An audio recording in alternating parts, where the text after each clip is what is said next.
sometimes like all you want to do is run. Hear me out, hear me out.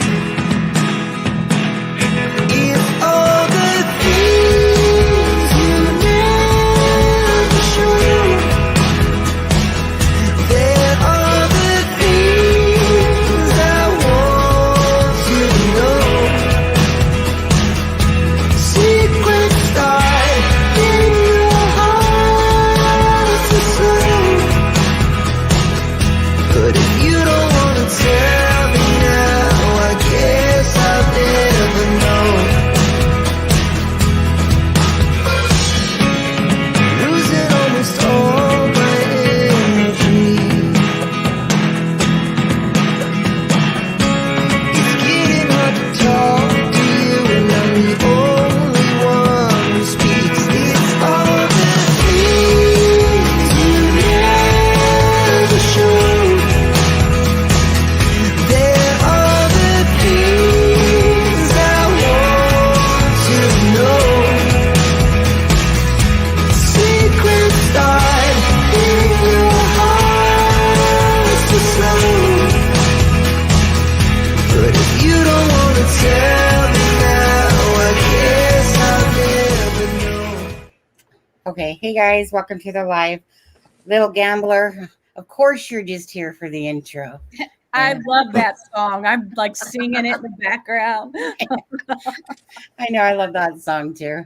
Little Gambler, he had asked if we could use it as the outro the other night, so we did that as a special thing.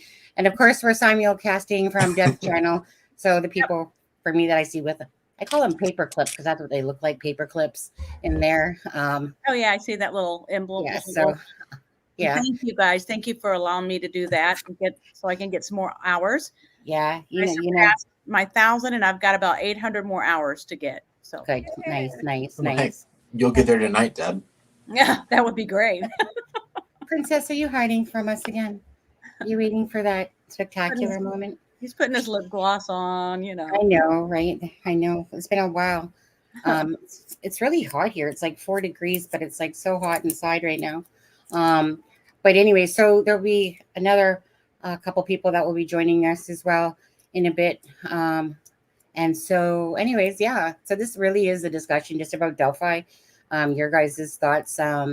Happy December 1st to all you guys, eh? Yeah. Yep. I love the background. Yeah, from last night. Last night we just kind of did a nice YOLO live. I like those ones. There's like typically the people that show up are the loyal followers of the channel, which I love. And then it was just nice and chill. And Adam, today I have my eggnog and it has Bailey's in it. Well, try not to overdose there, Sonny. I'll try not. I think that's really good I for got your water to audience. back it up.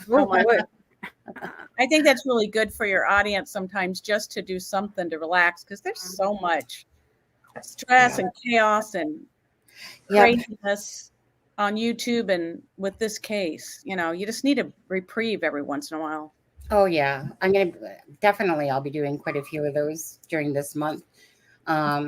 It's definitely, I'd rather enjoy Christmas and talk about true crime, to be honest with you, or do a mixture of both, whichever. But as long as the main part of the live is the chill part, for sure. But now, you guys, again, thank you for anyone that's coming in. Deb's simulcasting from her channel, so there's obviously people from Deb's channel that I see and know.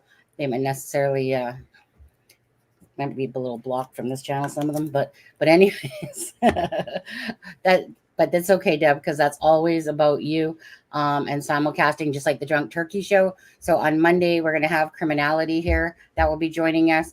On Wednesday we'll have Drunk Turkey Show on with us as well. Tell Daniel, simulcast all you want.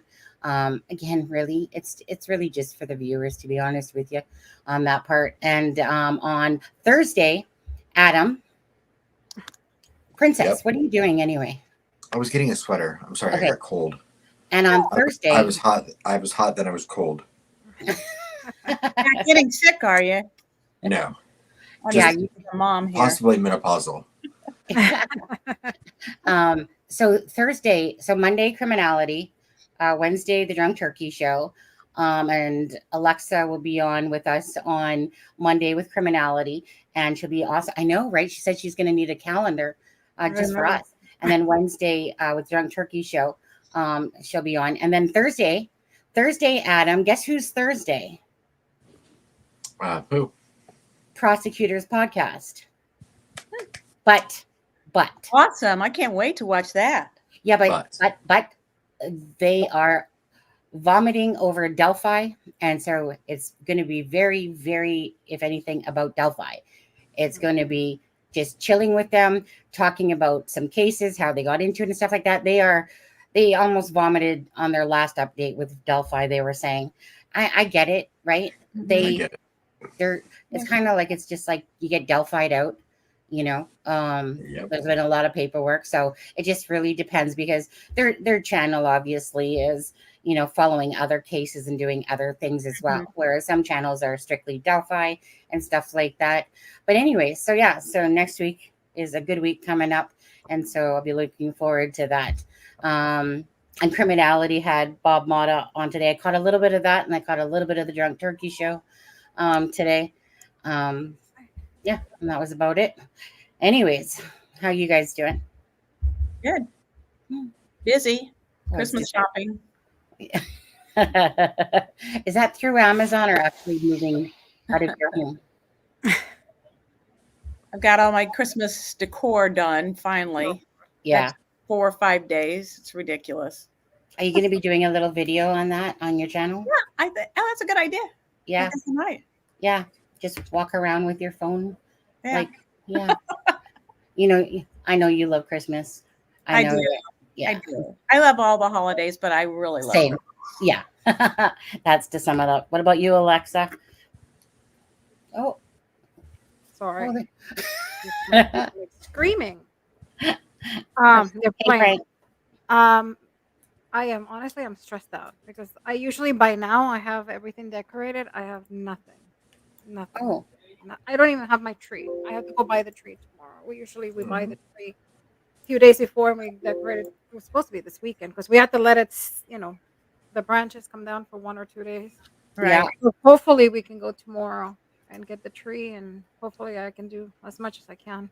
I know, and you haven't been well either. How's the ear today? You're coming in Still, low. I can't. It's not popping. I am like so frustrated. Like I have tried everything. I Like, bet. everything. I even bought a machine. I mean, you name it. I mean, look, even a machine to try to. Yeah. Nothing. So, but the one thing is, at least I don't have pain. So I think that's a Yeah. good sign. And I will see the doctor tomorrow. So hopefully. Alexa, do you have any essential oils? Yeah, I do. Tea Okay. tree? If you have peppermint, lavender, do. peppermint, melaleuca, you can rub that back and forth and down through these station tubes here, and then do that over and over, and then put your finger in your ear once it's just dry, and do that. It'll open things up, and then you have glands right here. You can just pump those, and that'll help everything drain. Yeah. Thank you. Oh my Yeah. God. Right after this, I'll do it. Right. Thank you so much. I know. I get it. You know, there's nothing worse when you feel dizzy because you can't, yeah. and off Yeah. balance and stuff. Wait. Yeah. Alexa, just go ahead and do it right now. We'll wait. Yeah. You know what? Just add it to the whole theme or whatever tonight. True crime and fixing it. Yeah, on there. Alrighty. And what about you, Adam? I guess I would be rude if I didn't ask about your day. No, I'm good. I was gonna say the end. Anyways, you guys, we're gonna talk about Delphi tonight again. Thank you guys for joining us tonight. And Can I answer Shelley real quickly? No. Wait, I'm not a DNT, but I am certified in essential oils, so that's why I know that. Oh, okay. And I have trouble with fluid in my ears sometimes, and I do that, and it works. And Shelley, before we move off of you, I know that you did. Okay, wait, hold on. Somebody else here. Hold on. Add to the stage. It's Tommy. Hello. 1 second. Shelley, thank you for the $7 super chat. And you've been a member for 10 months. Thank you very much for that, Shelley. So Tommy, that's what I'm going to call you now. Did our super chat song? Is that what forced you on here with us? No, I heard Deb talking about something about rubbing glands or something. I was like, I need to join this chat. I knew that would bring you in. You know, it was so funny because he was like, he messages me not about an hour, maybe an hour before the live, and he's like, "So who's your special guest?" And I said, "Well, Tom Webster, of course." And then I was kind of thinking, well, is he wanting to come on today? Because he did promise in December, right? And then he's like, "Well, it is December 1st, isn't it?" And I'm like, "Yeah, it is." What we're hearing is he could hardly wait. That's what Get I it heard. over with. It was just like, yeah. And I said, good. I said, if you get it over today, then I can change the song after today to Thank a God. different super chat song, even though that Tommy song does pick me up when I hear it. So anyone that was super chatting, they got to hear that song. And it was Charmaine's idea. And I was like, perfect. And, you know, get Tom on here. So this is a perfect night for Tom to join us because that way he can just blend right in secretly. I like your background, of course, Tom. It's awesome. Of course, it's Adams. Yeah. Adam, did you notice? Did you know he's at your place? I don't even recognize that place. That was so funny. Remember, I can't even remember the last time I was there. Anyways, thank you Yeah, so so much. hi, Sonny. Hi, Adam. Hi, Deb. Yeah. Hi, Alexa. Hi. Hi, everybody in the chat. Hi, Thomas. You know, everyone loves Tom. Tom's a great dude for sure. So Tom, by the way, I never did watch all 7 hours of your I don't video. blame you. It's okay. No, it's honestly, I can't focus that long if my life depended on it, honestly. I know that you do such a great job. I watched some of it and stuff like that, but you know, everyone respects your work. You know, some Not people, everybody, but that's okay. a lot of people that are into Delphi, absolutely, because you do such a great layout. You got your little quirky jokes in there that, you know, make you unique, and it's, you know, you put a lot of time and effort into it for sure. For me, it's the laugh. I know that laugh. That is not. I love that laugh. It's like me too. You laugh at your own jokes. Nobody else will. I will. It's pretty funny. Yeah. Oh, here's Ivy. We got another one. There's Ivykins. Hey, Ivy. It's a full house tonight. Yeah, I know. It was like Tom just popped on with us to surprise Adam. And of course, It's a Christmas miracle. I know it's right. I guess it's a Christmas miracle. Well, you know what? I don't know. Tom, actually, I'm going to start with you. Tom, Delphi. What's the first thing that comes to your mind when you think about Delphi? Like just anything that sticks out in your brain the most when you think about Delphi. Well, right now, it's just so crazy to me that this horrible thing happened, and we're almost 7 years later. It's always been about figuring out who Bridge Guy is, and we're still not really that close where it's definitive, I don't think.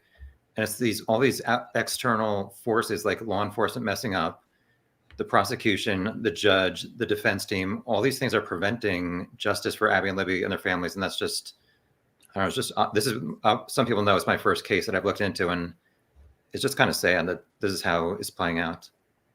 Absolutely. Did you hear that Becky was cancer-free, Tom? Yes, I was so happy to see that. Yay. Absolutely. Yeah. So let's say a prayer for Becky. You know, anyone that kind of has talked to her, you know, like I did. I'm not sure if Deb or Adam did or whatever, but you know, you send a message just saying, you know, like prayers, amen. Because I was literally a couple times I'd been thinking about that with her. If this case is ever going to come to fruition, you know, or if her cancer is going to come back in. So it was so nice that all of a sudden Adam sent me the post for it actually. And I was just like, yeah, like, because I was just thinking about that. So many prayers and blessings to Becky being cancer free. That's amazing. Yeah. You know, she's imagine going through everything that she has, like talking about zapping anyone's life out of them, but your strength and perseverance, you know, keep you, moving forward, through all those trying times for sure. Very rough. Yeah. Whenever I get frustrated and just want to like stop covering the case or doing anything, I just think about what they've gone through and how strong they are, and they just keep moving forward and keep their eye on the, the goal. Yeah, honestly. Yeah. Right. A lot for any individual to go through. That's why it's like my issues seem minor compared to, most people's out there for sure. And Becky for sure is one of those ones. Yeah. Deb, what about you as well? When you think of Delphi, what's the one thing that really truly always hits the forefront of your brain? Mm-hmm. Well, obviously the girls and what they went through, and that's the motivation that, really helps me to focus, as wanting this all to come, full circle, for it to be solved, for the families to have, obviously it's not going to ever be like, oh, okay, it's over. But to have some kind of feeling of, that they can put that part to rest.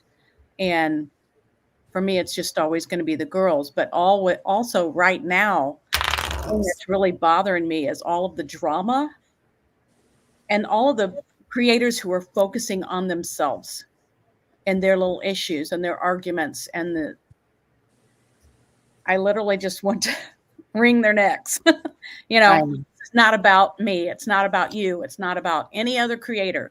This is about two little girls who lost their lives and their families that are suffering and wanting this all to be, solved, and someone to pay the price for what they did. And so I'm just asking everybody to, and it not just creators, because I see people, viewers, also participating in it. So I just ask everybody to have compassion and to refocus on what's important.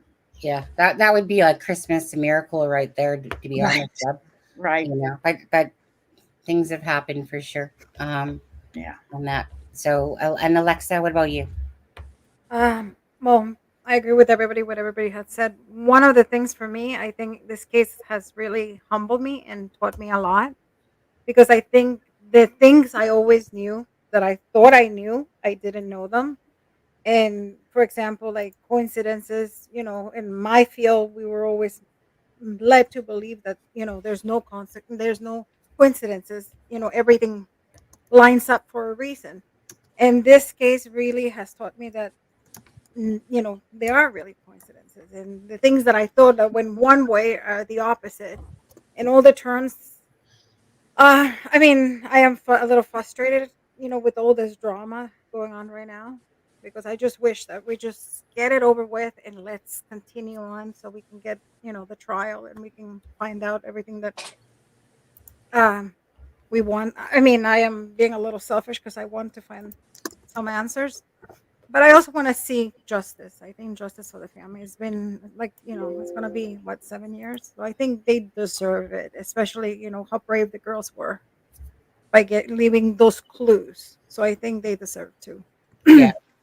to get that. So, Yep. hopefully. That'd be nice. What about you, Ivy? The question is, when it comes to Delphi, like what that brings up in my front of my brain.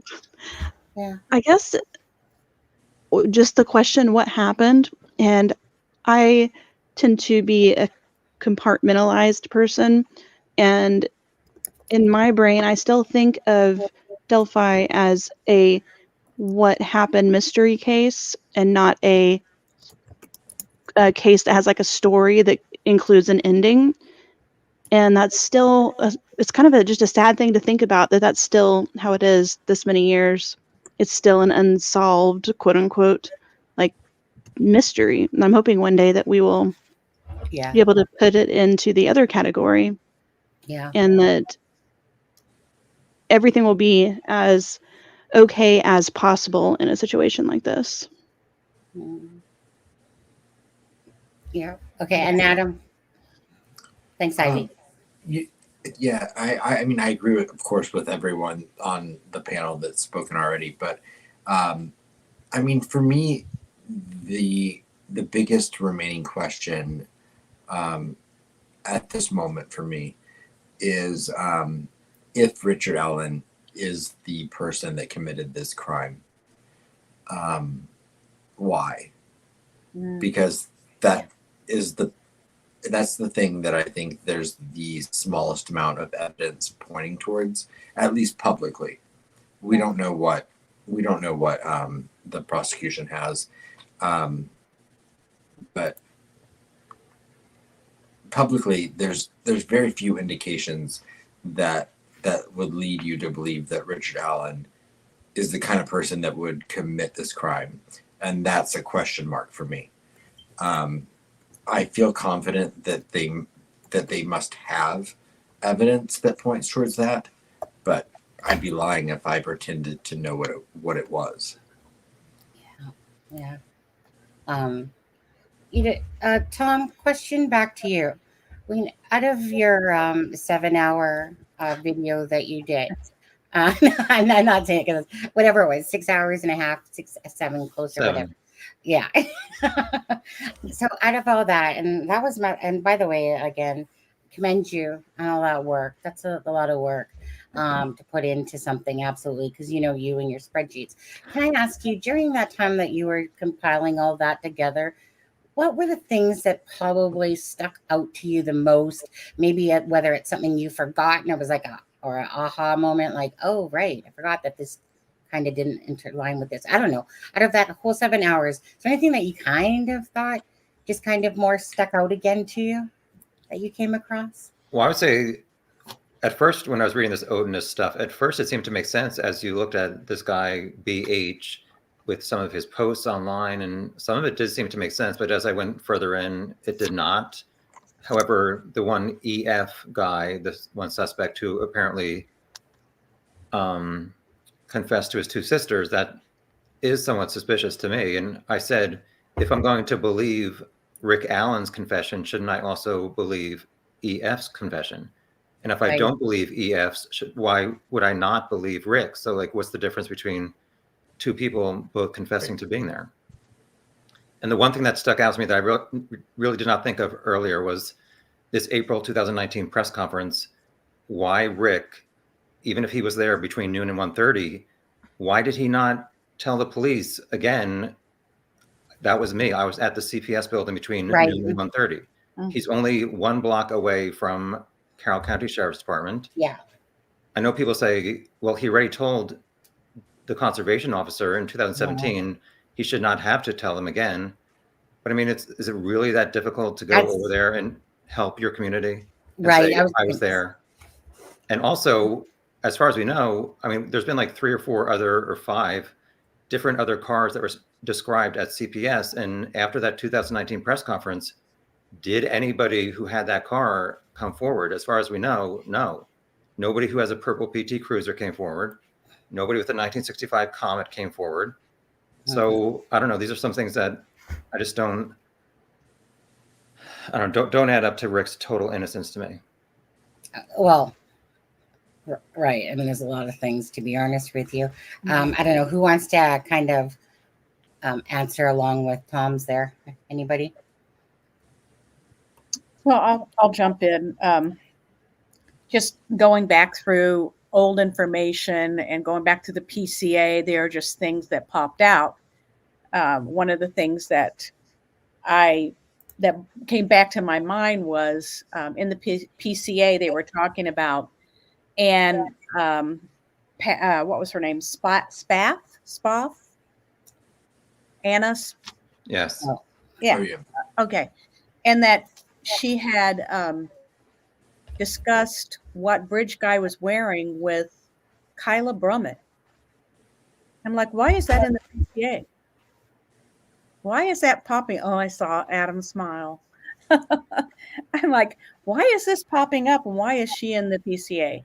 There are little things like that all through there, like little Easter eggs that the motorcycle cover that people are discussing.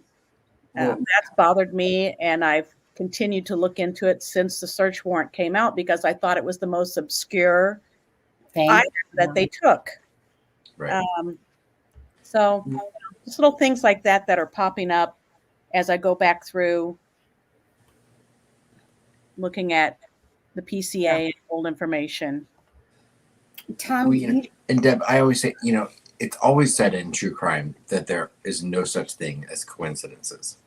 But there are. I Insect my hate phone. And I that have to saying. say, It's but you know, stupid. but it's I'm just referencing that it's a well-known Yes. saying in true crime.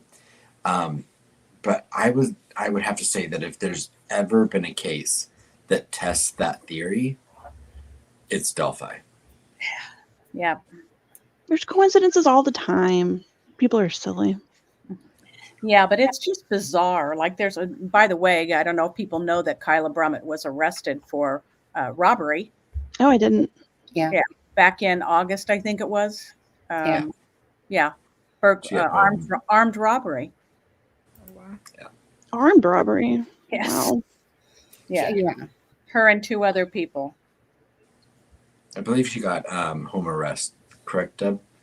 I don't know that it's come to trial Oh, yet. okay. It's still in my case as pending.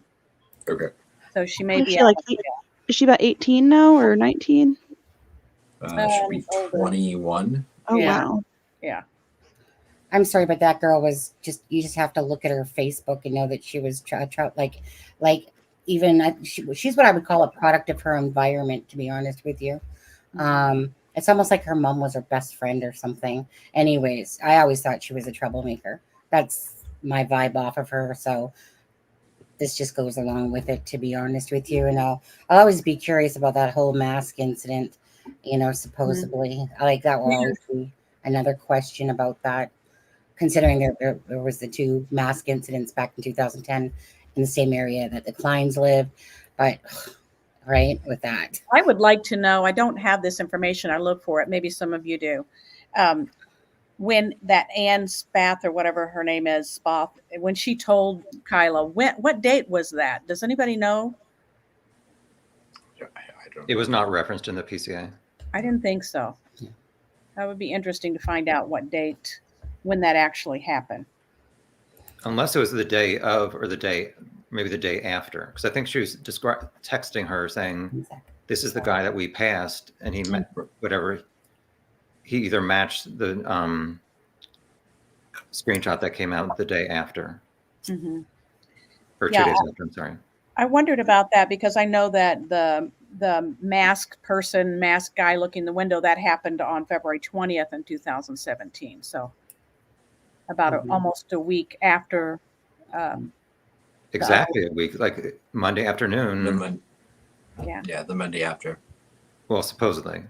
Because So it was then President's Day. I don't know if they had off or not, or like Deb was saying, or Sunny, did the detective come up with that story similar to the toilet story that trying to figure out ways to get Kagan to maybe reference or implicate his dad?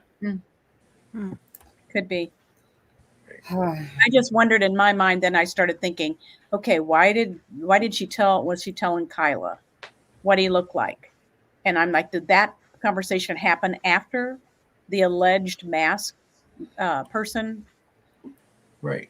Those are the things that are little silly tidbits that are floating around in my head that I'm trying to connect. You know, and hypothetically, if law enforcement, when they interviewed Kegan Kline, they had received a piece of information from someone that knew Tony Kline, that that the person may have believed he had been a peeping Tom. Would that then lead them to make the decision to add that whole ski mask incident into their narrative with Keegan to try to implicate him? Because they had been told there was a prior history of that, which we publicly have all been told as well, that someone alleged that Tony Kline had a prior history of that. I'm not myself saying it's true. I'm just saying that it's been publicly alleged. Yeah, so could that have been the piece that allowed law enforcement to add that into that interrogation to get him to fill in a puzzle piece that they didn't have? Well, I was looking at Kagan's PCA, and it said something like, I think the FBI was dealing with the Indiana cybercrime unit, and that's how they found out that an adult male was communicating with teenagers in this area. And that's how they found out about Kagan. But Kagan's 2020 interview, they said it was because of Ski Mask Girl saying she gave her address Right. to. Yeah. Exactly. So I don't know if that's a conflict of how they found Kagan and Anthony Schatz or not. I think it was definitely through the Delphi investigation. I don't know what's up with the mask being part of it, but I think it was definitely that they found communication with him, like on Libby's phone maybe or something, and then they used that and contacted the phone service provider, and then got his IP address from there. Yeah, they contacted Snapchat and Instagram, then Comcast gave the IP Yes. address in Peru of their house. Right. Well, or maybe now that I said that out loud, maybe during their maybe they find the girls and they start their investigation. They talk to their friends since they stayed over there, or maybe they said, is there anything you guys know? And then Brummett told them, well, there's been this guy that we've been talking to. So then that's where they got his account from, and maybe that's how they got it mixed up with the mask incident, because it was all from that girl. I don't know, but those are the little things that are. It drives me crazy, those little inconsistencies that maybe some of them are, there's something to them, but the majority, they are completely unnecessary and just sloppiness. Drives me crazy. No, the ski mask incident's never been debunked one way or the other, Shane. And as for the other two, those were two homes around the Tony Klein at the time. He lived literally right across from the one house and about a block away from the other, but they had moved just down to the farm place where Kagan's mom lives now with whatever his name is. Can't remember anymore. But anyways, so it's just always weird though that was ever brought up as to the reason about the ski mask. And then how there just happened to be in 2010 two ski mask incidents exactly where Tony Klein lived. That's why that never sat well, but there's never been any conclusive anything one way or the other, because there's never been a piece of paperwork or anything to prove that. And so it becomes a dead end road, really, unless something ever comes out with that. But I don't know, to be honest with you. And the detective said that Anthony Schatz got her address, but I never saw anything where they showed like an exact chat where that was proven. Right. Right. Yeah. And as all of you know, I mean, there's never been a police report, and some people say, "Oh, it's because she was a juvenile," but I don't know. I know. Yeah. I can't remember who I heard from. It may have been Frank, but I can't remember. But they said that the window that he supposedly looked into, that like he wouldn't have been tall enough to, or something like that. Have any of you guys heard that? No. Say that again, Ivy. That whoever I heard it from said that the window that the guy supposedly looked into, the masked guy, that the window was too tall. Well, from what we've heard, that person was not living at their house at that time. The parents were allegedly separated, and they were living in a different location. So I don't know that. That's I didn't really keep up with that story very well.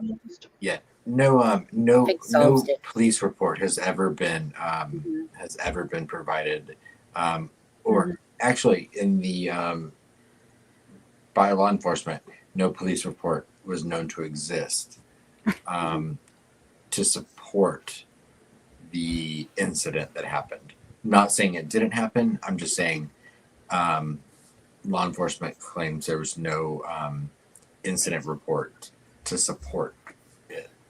I sent an email to Detective Vito after Kagan's trial was over saying, now that that's over, can you say if ski mask incident really happened or not? He did not reply, but I thought it was worth a try. Didn't he? If you would have sent it more nastier to Doug Carter, he would have responded like he did to me when I pissed him off the one time.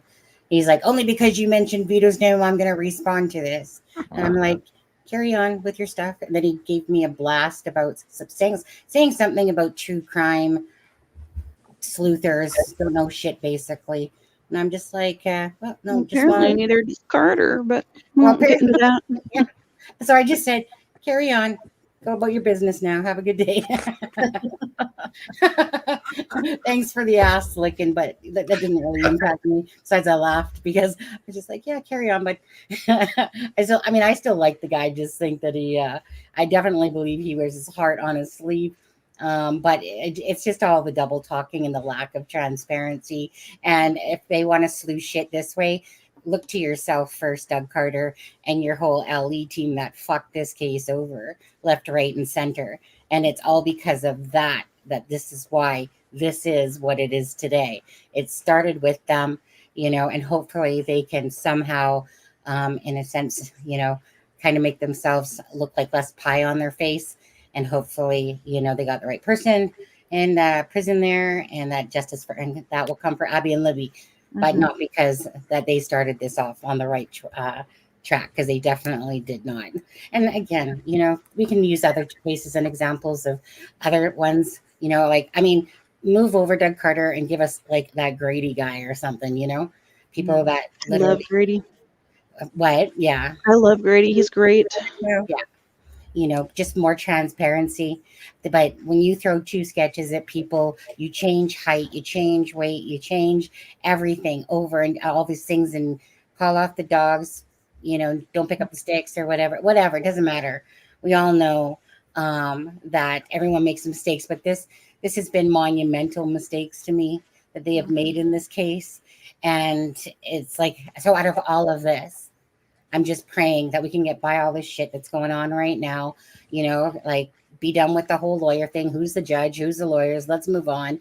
Let's move back to where the case belongs on its, road to hopefully justice for Abby and Libby, So I definitely do hope that there's some more evidence that they have that we don't know of that, nails that coffin into perhaps Richard Allen. But we'll see. Just wait. It's like waiting on a long game to, finish in a sense. Yeah. I'm personally ready for a sense of common sense to return to this case. I know that's a long shot, but I at least want an extended period of common sense to prevail in this case. I think that's the most frustrating thing right now, is that there are a lot of new people that have come, to YouTube to cover this case, and that's great. I love to see a fresh perspective, but they're going down roads that don't even make sense, but logistically could not even work out within the time span. So, that's very frustrating. I agree. Absolutely. We lose Sonny? Hopefully. That's it. My internet has been. I'm going to bitch slap you right across that screen. No, just kidding. No, yes, you did lose me. I was too busy typing back to something on Messenger that I was trying to answer before. No. I mean, honestly, I was just kind of more going to speak a little bit and let you guys, talk, because, having Tom on here tonight is, amazing. And having Deb and Alexa again. Well, Alexa was just here. Alexa hasn't been going anywhere recently. But to have Deb back on again and simulcasting to her channel from this channel, and, appreciate, of course. So I just kind of wanted to, I did want to talk about a couple things, and maybe we'll just kind of talk about them together. So one of the things I wanted to talk about was the phone thing. So this says like the autopsies of the girls ruled their deaths as homicide, and their wounds were caused by a sharp object, which we know. Investigators located Libby German's iPhone 6 under her body at the scene and were able to recover a video approximately 43 seconds in length, captured at 2:13 p.m. on February 13th. I see you're using this screenshot that I sent you that proved that you were wrong about the 43 seconds from last night. Yeah, you want to call me out on that one? Yeah, I was calling myself out when I seen that. I was like, oh, is that what it said? That's what I said. I just remember listening to Tobe Lesenby recently going, well, let me just say it's underneath a couple minutes long. And I'm like, and I kept always hearing, but yeah, I mean, but then again, hold on a She second. won't listen to me. No. But so when I seen it here, but then this brings me up to another point is, okay, so underneath of that time, right? So in the defense's 136 page work of art, okay, you have the defense has provided 2 photos of the shoe and cell phone under Abby's legs. So, okay, so which is it? Is it under Libby or under Abby defense or prosecutor? So, at the end of the day, to me, it's kind of like, I mean, we know it's Abby's, don't we? Well, No. let me ask. I mean, Tom, do you have a spreadsheet or a PDF that lists that as an inaccuracy?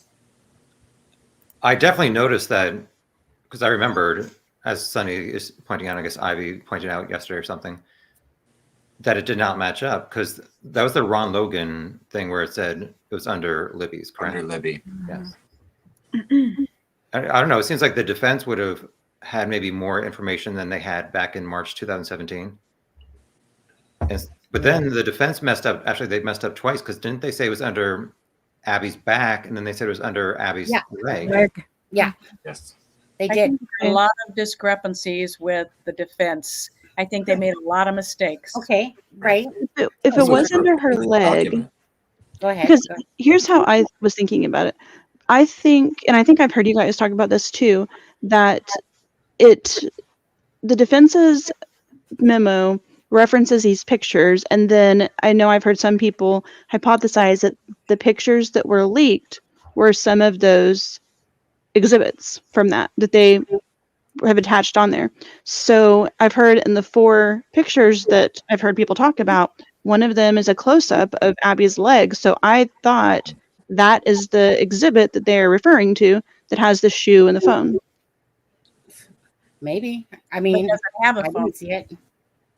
And then Libby is undressed, so and I guess unless it was under her back, you would be able to see it if it was under her leg. The thing was that it honestly. Go ahead, Adam. I was just going to say, I personally, and I don't, of course, I don't want to go in depth into, the details of any of that.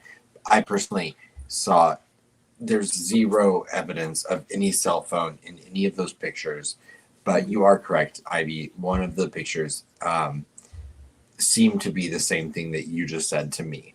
It was a close-up of Abby's legs, which I felt was indicative of the purpose of it being released to prove something involving Abby's legs. I wasn't sure if it was the cell phone or whether it had to do with the fact that they were trying to prove that Abby was wearing Libby's jeans. Even though That they're muddy and wet. Because the other close-up was of her head too, which I would assume would be the exhibit for the horns. Okay, so let me pull up that one. Okay, so these are this part of the sticks right here, right? Okay, top of Abby's head here. Here's a part of the sticks. So, like I said, so just to give you an example, right? So if this is a so-called horn or stick, and there's one. Well, again, if you look at all the other sticks laying on the ground, same stuff, right? It's just that obviously this piece fell over top of her hair on this, so however got there, maybe it was thrown, a handful of sticks and whatever was thrown. But I can't make no horns or antlers out of those if I tried, and that's the biggest space I can give you to show you what they're trying to call. And then I remember Rick Snay said, well, I wouldn't call them antlers or horns. I would call them antennas, if anything. And that's if anything. That's how I see it. Like, to me, this is a stick. It's a twig. When you look at the rest of the stick twigs around the crime scene here, right? Then again, it's like, okay, they're just sticks. Like, it's literally just sticks. So that was another thing I was going to bring up, just to say, like the whole antlers that people are trying, like, unless you have, to me, a wild imagination and can somehow make some horns or antlers out of those above Abby's head, maybe, like I said, can the defense say that because they go, yeah, it kind of does. So we're going to throw that. So I think it's like a twisting of things a little bit on that whole antler horn things. And this is where, to me, Elvis loses his credibility because there's no DNA of him, or else he would have been arrested. There's no freaking antlers or horns growing off Abby's head here, unless you want to, take some acid or something like that and then somehow look at it again. But that's about it to me. But that's my point of view. So what do you guys think when it comes to these antlers or so-called horns on it? I don't see any. I think it's used to try to provide more evidence to tie in the people they're trying to tie in. I don't think it actually is there, because the argument isn't, and this is totally like nitpicking, the argument isn't, does it look like horns? Can you like squint your eyes and look at it and make it horns? The argument is, did somebody intentionally put the sticks there in order to be horns? And I don't think that can be said. Like, why wouldn't you put two too? Like, Sorry. I think it's hard to tell. I mean, it doesn't look like, from that picture, it doesn't look like horns or anything like that to me. But it is hard to tell what was in someone's head when they were doing this. Well, the other sticks were purposely placed a certain way. Those were not just thrown on there. So that's what I mean. Like, so if you have sticks that are purposely placed in a sense on Abby and Libby that were placed, doesn't mean that they were Odinites, eh? There's a word. Odinite. Mineral or rock. Anyways, but it's just the fact of then if there was antlers or horns that they would have placed in a way that you would have been able to tell that they were antlers or horns as well. But I think the ground, if you notice the previous picture, it doesn't look undisturbed. So it almost looks like she was put on top. That means that the sticks were already there. Because if you notice, look at the ground and you can see that it's almost like indented. So it if you put them on purpose, then it wouldn't match the whole terrain. So if you really focus, you can see that she was placed on top. I think those sticks were already there. They were not placed. Well, whether it was a piece was kicked on her head or her hair just fell underneath of it, in a sense, as she was being, say, dragged or whatever. But then going to the F tree now, right? So, and I'm just, for me, this is just pointing out the defense here, not to say that the prosecution hasn't made their mistakes along the way. But, again, the F, they claim the F as being Odin. Okay, that mark, that somehow those runes, those sticks on Abby were somehow an asterisk shape. Granted, again, grasping at straws to call it that, grasping at straws to call this an F, but I can understand it. But the thing is, bottom line is that and that does not create the word God. And even if I, play. Let's see here. 1 second. Overlay image. Okay. So, but even if I make that darker, hold on. No, get off. Delete. 1 second. Color curves. Let me just go back to that for a second. I will say I do think that it looks like an F at first glance, and I think that's why that it was a rumor from such early on. Somebody from either maybe wasn't working the scene, but like a searcher or something saw it and didn't have a chance to like really study it. I think something like that's probably how it got out eventually, but when you really look at it, it's not. Does it anyone here at all think that perhaps the knife was like wiped kind of thing, but not an intentional F? Because again, the piece here, that doesn't attach to this at all, right? There's markings of different blood dots in other places. But, do you think that perhaps it could be when somebody takes their knife, it just kind of does a clean of it in a sense? And maybe that's where that lineage came from at all? I don't believe it's a handprint. I don't myself. I tend to lean towards more the hand. I don't think a knife would make that. I think Well, it that's doesn't look like a finger. hand to me either. What do you guys think? So Ivy says it looks like a hand. What do you guys think in chat? What do you think, Tom, Alexa, Deb, I think on it's that? probably the finger. I don't think that's. You think it's a finger? Yeah, I mean, I haven't seen it close. I mean, it looked like splatter too, so it wasn't like a consistent.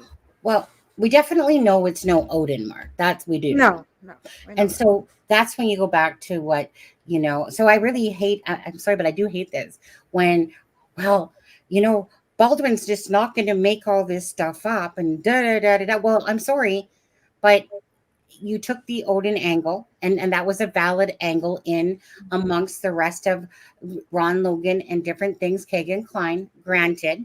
But it's like taking something and giving that perception. And to anyone that doesn't do their own homework, they're going to be sold, on exactly what they're hearing. So if you don't know nothing about the Odin runes, and most of us didn't up until we, went and looked at it, then they would just go with what was being said in a sense. But again, they could never explain anything on Libby at all. Even Odinists are saying like, no, actually, we're quite offended that you guys are claiming it's that we don't take the lives and, it's astro runes and stuff, or like astro or whatever. But anyways, but it was just what I'm just seeing is like constant contradictions. So when people keep saying, wow, the defense said this, they had to say it because it was accurate what they had to put in the whatever. Come on, that was 90% of the story of what they thought had happened. It wasn't actual facts. There's nothing factual about that saying Odin. It's not even fact that it's an elf. Yeah, the fact is that there was blood on the tree. Yes, That's what they can't lie about. Right. What the shape is subjective. right. To me, the most interesting part of the F tree picture is why that picture was taken at night when the other pictures that were released, or that were even taken, presumably, were taken during the daytime. And my guess would be is because I don't think that the F was visible during the day. I think that the F required an artificial light source to be visible. Well, they have to use luminol brings out at night to turn blood blue. But yeah, I mean, that's a good point. Couldn't you just add an artificial light in the day? Yeah, but this one doesn't have luminol. But not if you don't know that you need one. But how would, like, unless I don't know about the chemicals they use, but like say you use luminol, like that just makes it glow. It doesn't, like, I guess to me, like, looking at that, you would be able to see it if you looked closely. Who knows if in the afternoon how the sun was shining on that tree? Sometimes, I mean, it does seem pretty defined to me. And I do think that vertical line of an F is defined enough that I think it was purposely put there. You think it was intentional?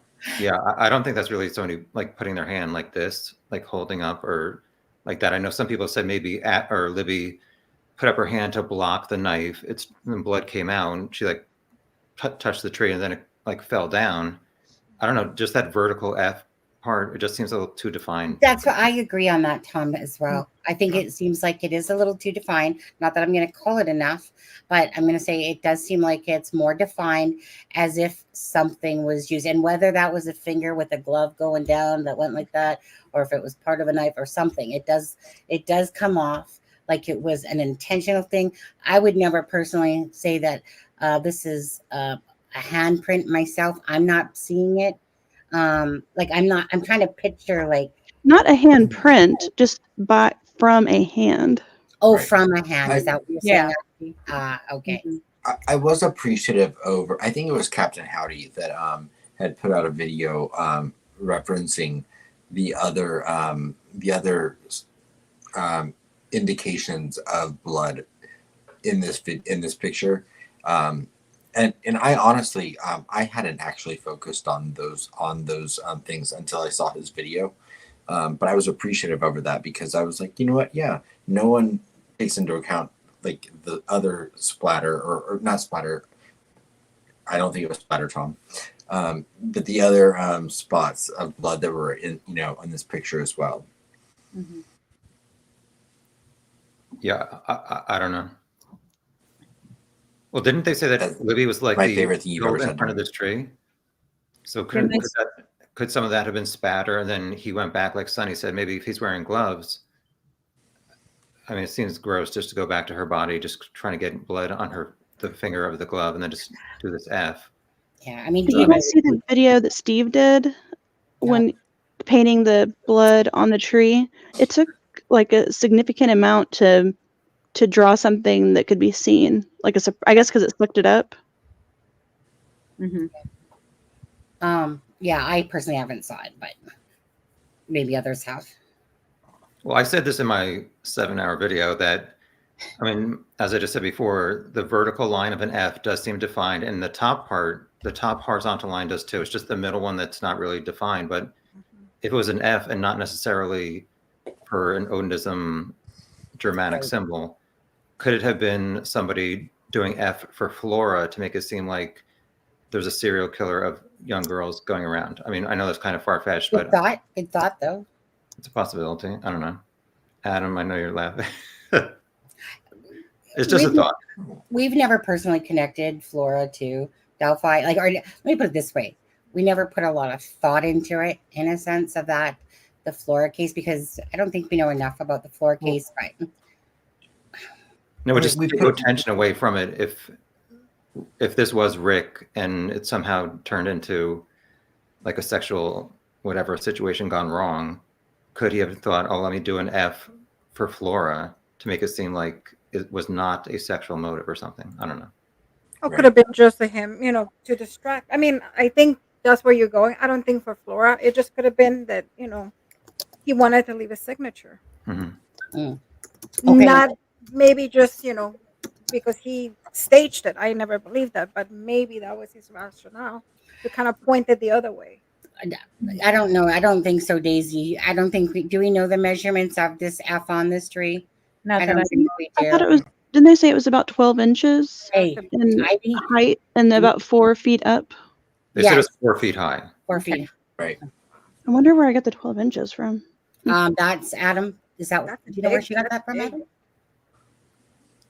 Yeah. Okay. Tom. I will say I don't think that this tree has been cut down. So I know there's been rumors out there that that the tree was cut down. I don't think that was true at all. That doesn't sound like this tree here. Yeah. I highly doubt that myself, but I mean, I think we would have been able to see it in videos afterwards, wouldn't we? Exactly. yeah, we would have seen Stumpy for sure. Somebody was saying that they had seen and here's why you shouldn't believe everything. They were saying that they had seen an invoice from a company that had come out there and cut it down. And then they said that they had cut down every tree above that had a larger diameter than 3 inches. Like that would be so obvious though. Afterwards. Yeah, I don't. Did that person have any proof whatsoever? He said that he had seen an invoice. And I've heard people say that same thing about just that particular tree being removed. Is that they had seen an invoice from the city or county or whoever it is.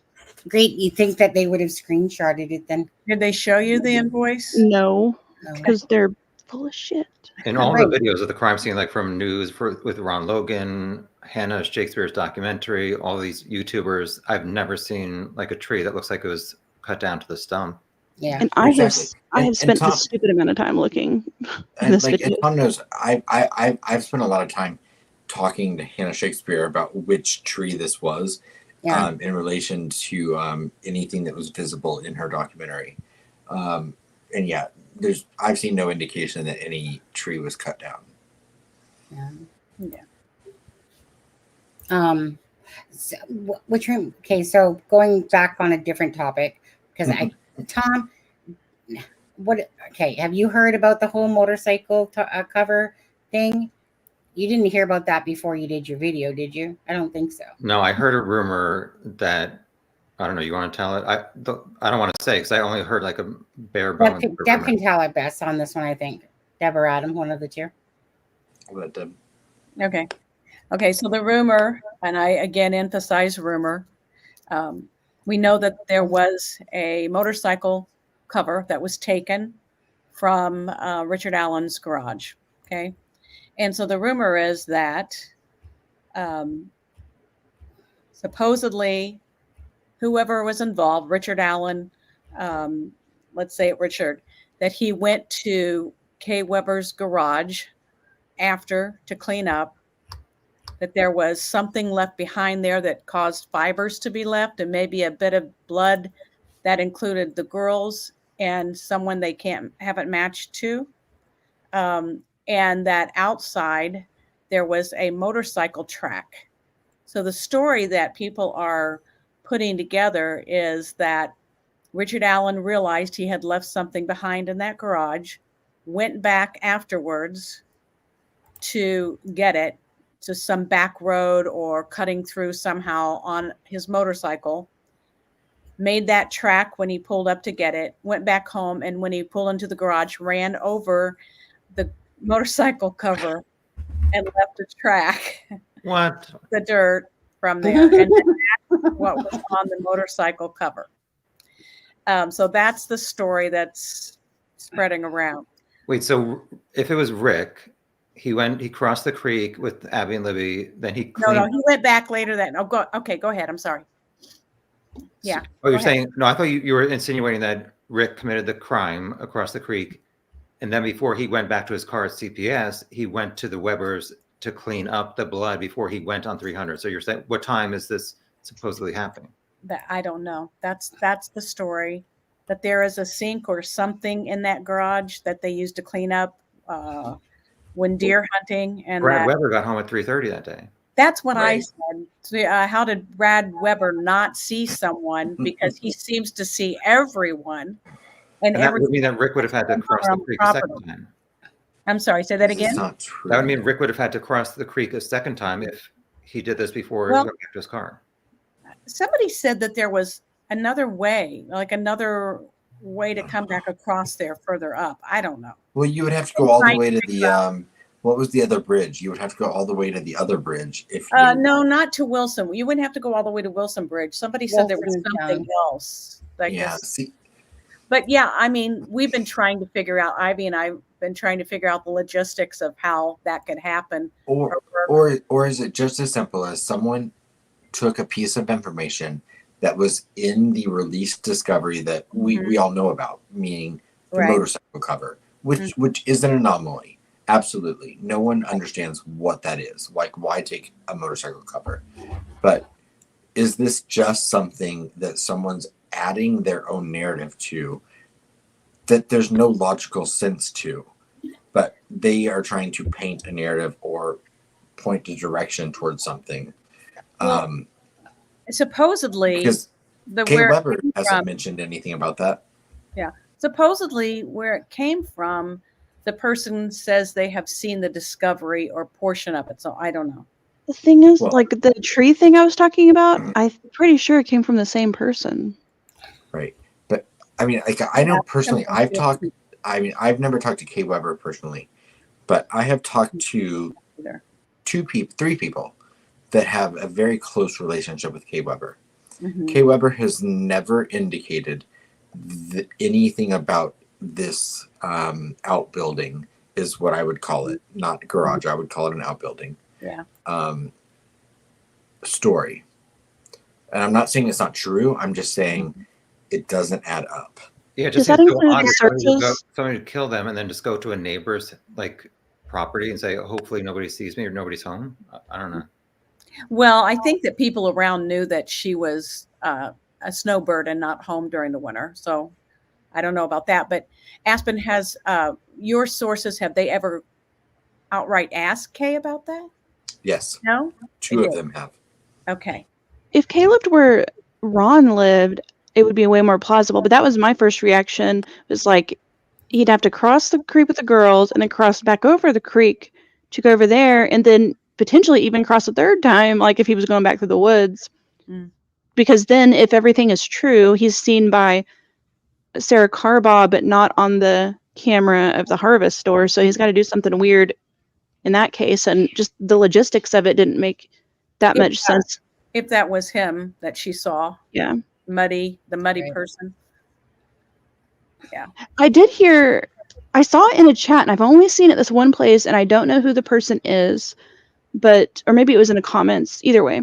somebody said that the cover was because it had been like made into kind of like a makeshift pet bed. Like maybe, sometimes animals just like to lay in whatever they want to lay in, and then they claim it as their bed. And that's why they took it, because of the animal hair. And I thought that was kind of interesting, considering some of the like fiber evidence stuff we've heard about. Mm-hmm. Even though, don't you think that they could have gotten the animal hair from any other piece of probably something inside? Probably. I know my house was covered in hair. Yeah. Well, I was thinking if he took a souvenir and then he hid it in his shed, was the motorcycle cover in the shed or the garage? Because if it was in the shed and he took 2 items of clothing, could he have like wrapped it up in the motorcycle cover so his wife would not, I guess, look in there? I don't know. Yeah, was it the garage or shed? It was so supposedly the motorcycle track was near the left side or something of the shed of Weber's, right? But the motorcycle cover was in the garage. Is that correct, Deb? Right. Well, it was in they said it was in the garage of the Allen home. Yes. But it was an outbuilding of the Weber's property. Weber home, right. But even to further convolute the whole story, it's the motorcycle cover was apparently not in its original format when they recovered. Yeah. Was that the whole the story I was told, which I've heard a few different, I've heard a few variations of this, but the story I was told was that the vinyl or whatever material it was made part of it, yeah, silver was part. actually a wreath that was taken from a door that someone had used. Someone had cut up the motorcycle cover and made a wreath from it. Yeah, that's a story that I heard, that his wife Kathy had cut off the silver part at the bottom to make a wreath for their front door. So let me make sure I understand what Adam is saying. So you're saying that when you say not in its original form, you're not saying that they took the cover, but part of it is missing and that part is in a wreath. You're saying maybe the wreath taken is the cover they're talking about. The part that they got the track marks from were actually from a wreath that the motorcycle cover had been cut up into. So in that story, the rest of the motorcycle cover would be gone? I've heard nothing about the rest of the motorcycle cover. Maybe Devin. When I originally read that thing, when all this stuff came out, the big, pack of everything, I kind of pictured him as, those things you use for like pets in your car, as like you lay it over the back seat and it's like a big like hammock kind of. Mm-hmm. I pictured him doing something like that maybe and covering the interior of the car. I had said that too early on, that, that would be something you could actually set down in, lay it over the seat and set down in and, be encompassed. But I don't think that. Why wouldn't he throw it out? Why would you say that? Same thing about the gun and the clothes. Right. And this is part of why I haven't given it as much thought as well, hey, maybe I'll kick myself later on, but it's so convoluted that I'm like, okay, let me jump through this hoop. We know this motorcycle cover was taken, but then why wouldn't they say a wreath was taken? Mm-hmm. Why would they say a motorcycle cover was taken? Does it say a wreath was taken on the list? No, it doesn't. It says a motorcycle cover was taken. Yeah. So if the motorcycle cover was in the form of a wreath, why wouldn't the evidence list say a wreath was taken? Well, because I have not heard that the wreath was taken or that the track was on that part.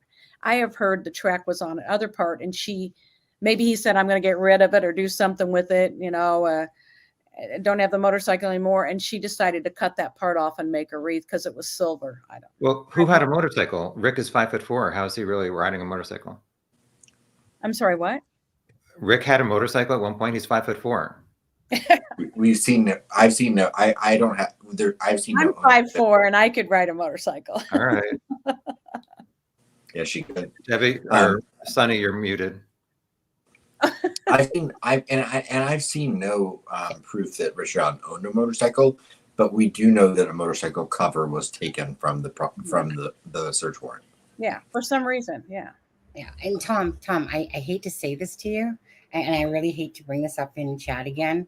So why do you say 5'4" versus 5'6" from from the photo in jail I because of forgot. his driver's because of the when he was taken into jail, they made him 5'4" on the Yeah, well, document. Yeah, I've Right. seen the document that says he's 5'4". Okay, but what about the picture from in Much jail higher.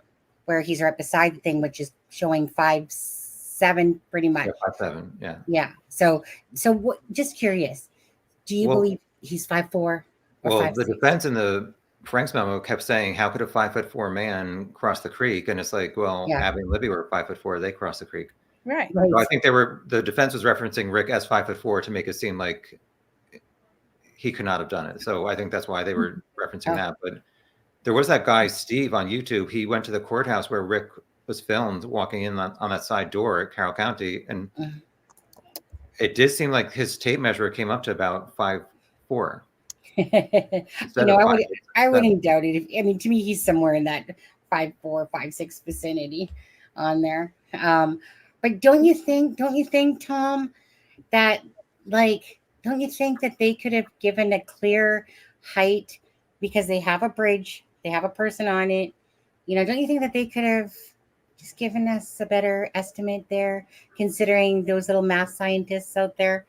Well, the juveniles who passed him, Sad, one of yeah. them said he was not taller than 5'10", which is obviously 5'4" to 5'10" is a huge difference. Yeah. You have to remember that at least Rick did say he was wearing a hoodie and a head covering, so that would add at least maybe Definitely.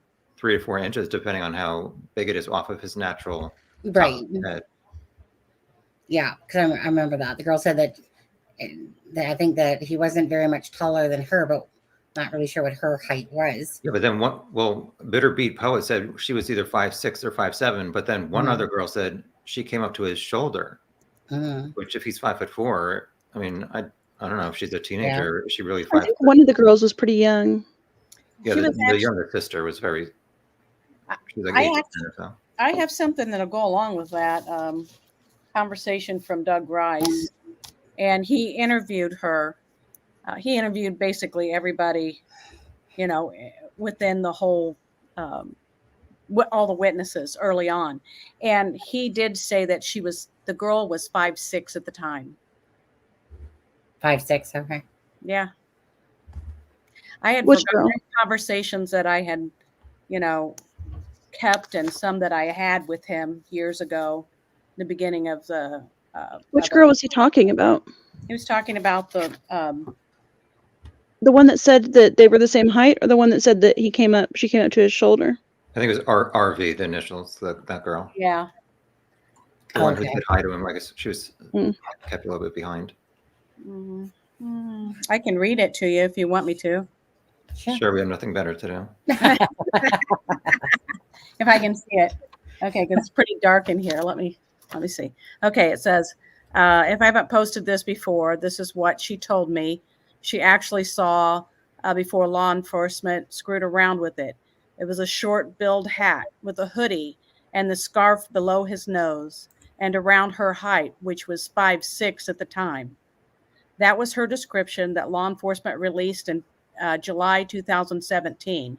And she did not wait months to come forward. She went to law enforcement as soon as the girls were found on the 14th. But she has seen this altered sketch that Doug made. Doug took the sketch and put a hood up and a short-billed hat and a scarf under the nose. And she says that, let's see, and has agreed that this is very similar to what she saw. She guessed that he was around 40s to 50s, and that's what I have. I can't answer questions I have no answers for, and I'm not going to respond to. Okay, rest of it's just silliness. But yeah, that's what he said. So on that first, I guess they gave the height of BG as 5'6" to 5'10". I guess that's the one girl who said she's around 5'6", who's somewhat around her height, and then the one other girl said not higher than 5'10". Yeah, and one of the girls, I believe, was 11 years old at the time. Is that the younger sister in the photo? I think so. And so that may be why he seemed much taller to her. Well, I speculated that if Rick truly did see these 4 juveniles, but he said he saw 3, was it because he said one of the girls was taller. So after they took the photo on bench 1, Did the two? So is the bench? I think was the two sisters, correct? Say that again. On the bench, the 126 photo was the two sisters. So I think after that, the two, at least one of the taller girls, start on the trail, which, if you've seen it, it's very narrow at that time. So if they saw a guy coming towards them, maybe the youngest girl, the younger sister, got behind the two taller girls. So if Rick is looking down with his hoodie over, did he only see the two taller girls, and the youngest girl was kind of hidden behind them? And then the fourth girl, who was looking at her phone, I guess, as they walked by, he saw her and thought she was the third. I don't know. If they're only a few feet away, how could you miss somebody? But maybe if he's looking down and not looking to the side, I don't know. Yeah. Yeah, that's a good possibility that one of them was just behind the other and he was looking at his phone, so possibly didn't see it. Well, at that point, they didn't say that he was looking at his phone. He said he was looking at the stock ticker. I don't remember any of the girls saying his phone was out. I think they said his hands were in his pockets, like Bridge Guy. Yeah. Exactly, Tom. Where did you guys go? Oh my gosh. Deb, it's your show. I know. You're I keep forgetting we're simulcasting. Right? Come on, Right. Deb. Well, I think it's going to be interesting to see this 127 Hoosier Harbor Store camera. Is this car going to exactly match Rick's? Will the quality be horrible like every other security camera? That is just not going to be helpful, or will it be helpful to prove if Rick is being honest or not? It can't be that good. Otherwise, they would have said it was his car in the video and not like a car consistent with or whatever. Well, they referenced it twice. One said it resembled, and I think another one said it matched. Like resembled is such a not great word when you're talking about convicting somebody. I think that was in the first PCA it said resembled. Then there's been some other update where it said matched. I'm pretty sure. Yeah, but I mean, Tom couldn't even identify a car that was like 10 feet away from a camera outside of a church. Did you? That was a Nissan Altima. I didn't get the license plate. That was a problem. Okay. And sorry, I had said I was going to be right back on there. I had to like literally like move from my seat here and go into the bathroom. Sorry about that. Can we go back to the motorcycle thing just real quick? Yeah, of course. What Steffa said about it, that I found Steffa's comment that you had up a minute ago very interesting.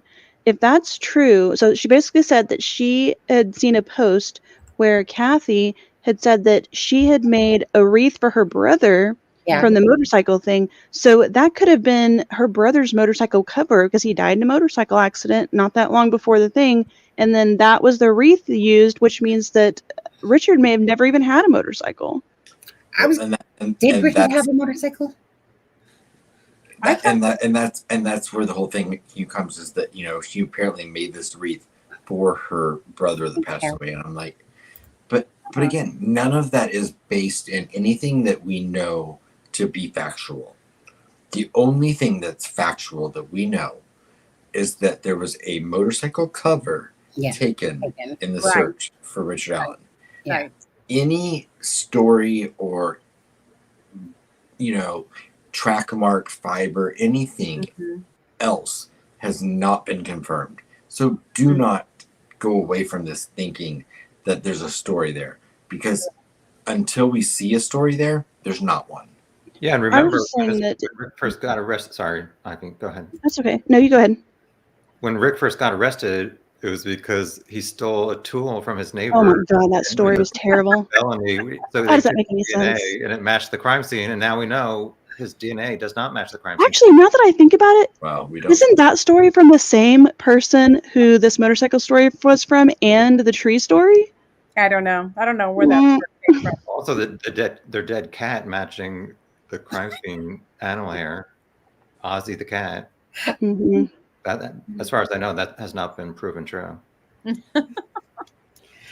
You know, the one thing I can honestly say about this whole motorcycle thing, I've looked into it for probably 5 0 minutes. minutes, probably, to be honest. Because I just refuse to go down these stupid rabbit holes. I shouldn't say stupid, okay? I don't want to take away from other people's, but for me, I just couldn't be asked anymore to go down these rabbit holes. I'm just like, if something really interesting comes out, so like for instance, say Weber. Now, Weber always kind of stuck out in my head from the beginning just because of his timing of showing up and stuff like that. And he hates females pretty much. And he's just an asshole from what I gather. Did he have a motorcycle? Does anyone know? Because a lot of people out there have motorcycles. Like there's a lot of people that ride, as we can tell by the ride for Abby and Libby and just the different rides, like motorcycles. I don't know that answer myself, but I just, for myself, I'm, like I said, I'm kind of at the point where I'm waiting. Like if something juicy comes along, like for instance, like, you know, obviously the text, having knowledge and the Mitchell Westerman thing and stuff like that, that was like, oh, okay. So all this stuff was going on in the background, but. And let's not kid ourselves. The same people that were helping to push the narrative that they felt is important in this case, that we saw in the now ex-defense team of Richard Allen, as much as they're all screaming and crying for that defense team to be reinstated, I guarantee you they've probably already reached out to that new defense team. Yep. Even though they don't think they're legitimate and they say that, you know, that's not real, I guarantee you they've already tried to plant their hooks into the defense of John. And sadly, not only does it make me sad for justice for Libby and Abby, but it really is a disservice to Richard Allen and his family. I mean, it really, really is. Yeah, so sorry, just trying to get something here.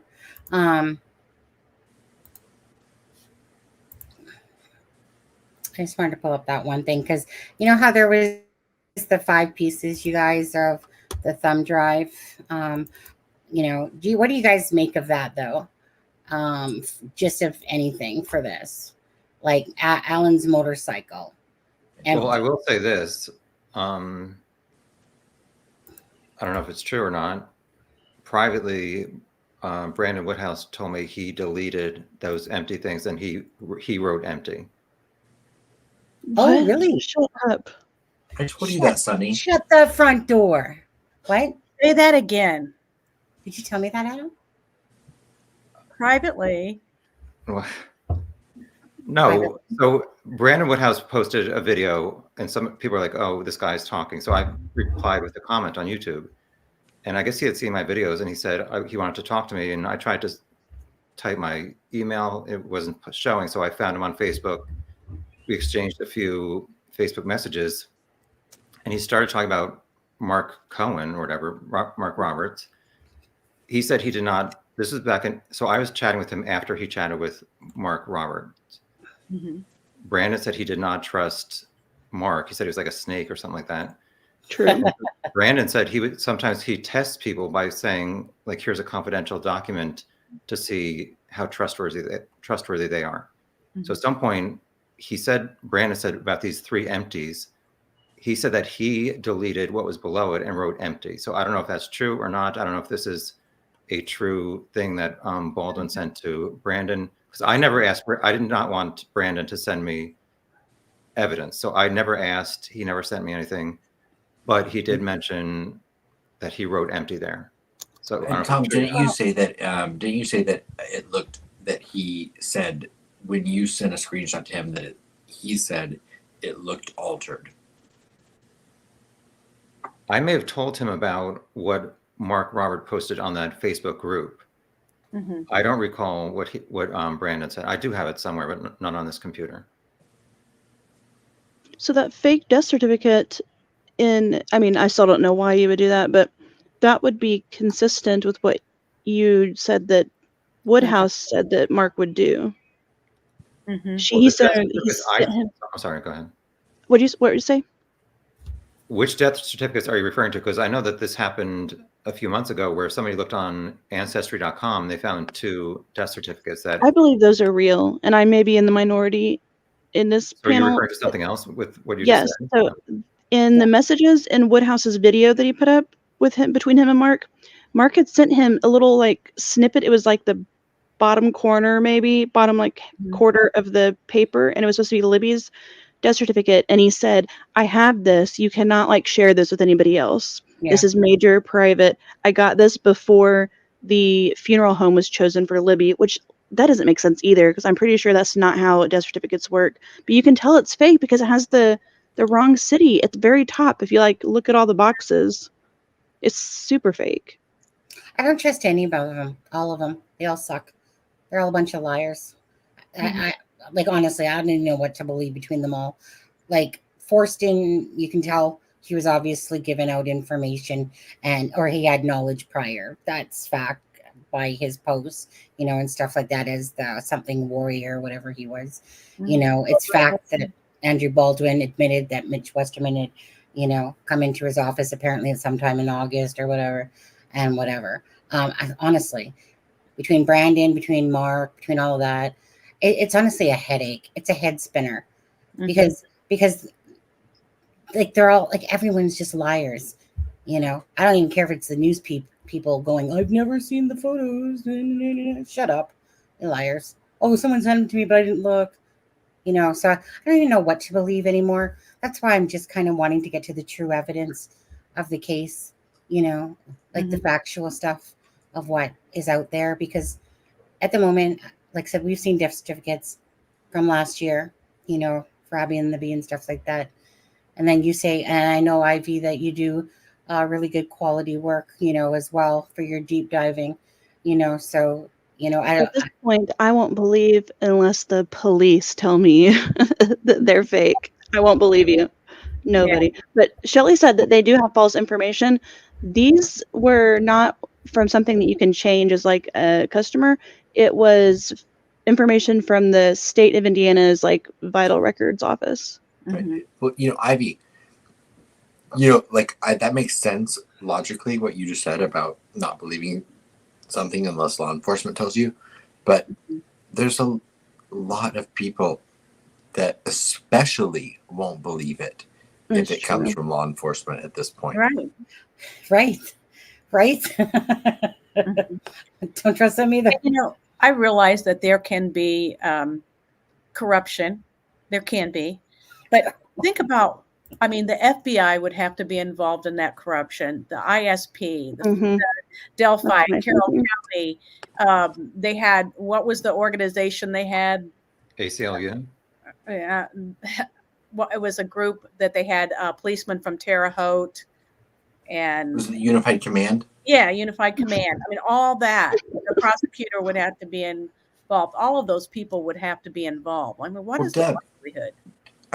Haven't you seen the government in the United States work so well together that happens all the time? Right. That's my art. It's not that I think that they're not capable of corruption or that they're like too good of people to do that. It's because they couldn't pull it off. Exactly. That's the reason. Exactly. I have a question for you guys about the thing before Sunny ends up taking it down. I've heard from people, because there's people that go back and forth about what did Woodhouse get. And the documents that we've seen say he just got this little outline thing. And that's kind of where I fall on there. But other people say, well, the outline, there was hyperlinks maybe in there. And so he had access to some other things. So what are your guys' opinions about that? Well, first I would consider, where did you hear there were hyperlinks? I can't even remember at this point. Just to be clear, I never asked him. I'm just saying, I'm not withholding any information about knowing anything. I never asked him exactly what he got. Exactly. And I think, second of all, I think that one thing that a lot of people don't think about a lot with this discovery that Woodhouse received, it's been said by I think both sides have admitted that this index that we've looked at was created by the defense. This was not something that was directly sent from the prosecution. This was a file that the ex-defense team created themselves to act as an index for the discovery they received. And if you read the documents, Right. it says this was a defense created index. Correct. Yeah. So is that a no on the hyperlinks for you? Well, I swear I saw blue lines on another version of these, because that's the only reason why it stayed in my head, because I was like, well, didn't, because and then that's when I remember saying to Lewis, hey, Lewis, like, da-da-da-da, and then he goes, well, maybe that they're hyperlinks or whatever. I remembered that too when I heard, I don't know if it was him that said it, and then when I went back and looked for him, I couldn't find them, but I did see those little squiggly lines underneath that I'm pretty sure for like when spell check doesn't recognize the word. Right. So maybe Right. that's what our brains are like making into Maybe. hyperlinks. I know. I don't know. Honestly, I think between it all, between people claiming that they know all about the case, between this stuff here and whatever, honestly, it hurts my brain too much to even entertain all of that stuff anymore. It doesn't. It's kind of like, for me personally, it's like, when you spend like pretty much 3 years sitting there looking and diving and then realizing that, these crime scene photos, they don't seem to, what's the word? I hate to say this again, but Alexa was right when she said maybe what they seen was more horrific because being from a small town versus what you typically would see at a crime scene. And I don't see any, the crime scene wasn't big pictures, eh?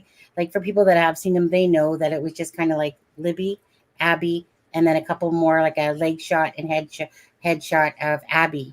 So it wasn't like this whole crime scene was defined, but I don't see, no freaking little animals. I don't see all of these other things in the picture yet. Right? Does something come more of that later, perhaps? I don't know. And then let's go to Richard Allen. I want to go back to Richard Allen because, he places himself at the bridge that day. There's an unspent round. It doesn't matter. Regardless if it's considered evidence or not, if whatever, defense is trying to quash everything from the search warrant to the bullet and all that, and try to get that all thrown out and stuff. But between everything, and then he even admits that he has on the clothes. I can't remember if it was a black jacket or blue jacket. I think he said though. Then he even had, yeah. Hey, what? It was tan. Yeah, it was. And then he admits to, like, I think I even had a hat on or something like that, however it went. And then you look at the dude on the bridge. So are you guys, who here is 100% convinced that is Richard Allen on the bridge? 99.9 type of thing. Like myself, yeah. Alexa, is anyone here? We're almost there, 100. Yeah, I think he's the guy on the bridge. Yeah. Well, let me just say, he makes the best possible suspect of anyone. If you compare him to Elvis and, Brad Holder stuff never made sense because, like I said, not even the biggest idiot in the world would leave up all their Facebook stuff going, yeah, come here, still got it up, guys. Come after me. And Elvis Fields, his DNA is not there. The antler thing, if there's no antlers, that means that's a crock of shit with him too, and stuff like that. So meaning the one person that will place himself, say that he was wearing the same things, there's a bullet there, etc. Right? Like that all points to Richard Allen. Then you go back and look at the picture of the guy on the bridge who's wearing the black jeans, a hat, and is, has that same facial kind of structure. In a sense, it's the nose for me, guys. That's what always gets me every time is the nose, the droopy nose. And to me, here's the crux of the whole situation. And I think it's a valid argument because it's whether you can prove that's Richard Allen in the video that Libby took on that bridge. Because as blurry as that video is, and as much as we've all dissected it and talked about it, if you this was, someone had mentioned this earlier today, and I hadn't thought about it for a while, but if you think about the definition of felony murder in Indiana, to be convicted of felony murder, you only have to be proven to have committed a felony that resulted in the death of an individual. Exactly.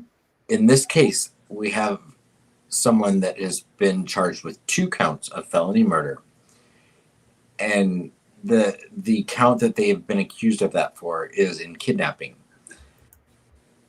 If in the video that Libby took, you hear the person say "down the hill," which is proof that they were forced to go from one location to another. I don't care if it's 5 feet. If they're forced to go from one location to another, that's kidnapping under the law. So the real question is, if you can prove that's Richard Allen in that video, you have beyond a reasonable doubt Right. that he is guilty of felony murder. Mm-hmm. Right. And I just want to go back to one thing. So for pit bulls, we can think all we want to, because it's not our job to convict him. That will be a jury's job, and it will be up to the prosecutor to have the evidence to prove that. So for us, we can think all we want. We can surmise that it's Richard Allen. So for us, like, meaning like that comment there, it's just more like, yeah, we can think if it's Rick Allen all we want because of, the evidence. But again, we're not judge and jury. That will come to trial. So that's neither here nor there to me, that comment, to be like, no offense towards you, but that just comment means we can think, because I think that there's enough. That's why he's sitting where he is today, because, of the evidence. But is he convicted? Obviously not. That day will come. So for us, like anyone here, we're just waiting for the trial to show the evidence that they have. And if there's enough to be proven that he, kidnapped or, which led to the girls' deaths and stuff like that, then so be it. That's what the evidence will show. Like, so that's why I'm hoping myself that there's going to be hopefully some, what I consider for me, stronger evidence out there that we just don't know about yet. I'm hoping that, because I want it to be the right person, simple as that. Right. Hey, Sunny, I know Tom has to go soon. Yeah. Tom, do you? Yes, I do. Did you tell Adam that in private? You didn't tell me? No, he did not. He put it in the private chat. Oh, You you just put it in didn't the see private. it. Okay. I never You're too looked. busy talking. No, I never look at that stuff. I have. Yeah. Hey, Tom. Wait, but you Tom, have- we're not at 2 hours and 59 minutes yet. Yeah. No. Yeah. Tom. Tom, did they tell you this is a 7-hour live? Joe. Nobody no. likes to watch like people it. for more than a few hours. So are you saying that you can make 7 hours for your own time, but you can't make 7 hours on here, considering we're your besties and everything? My contract said I only had to do 1 hour live chat with you in the month of December. We're only asking for another hour and a half. That's all. No, yeah, no. Contract. I'm not paying him. Thank you, Diana.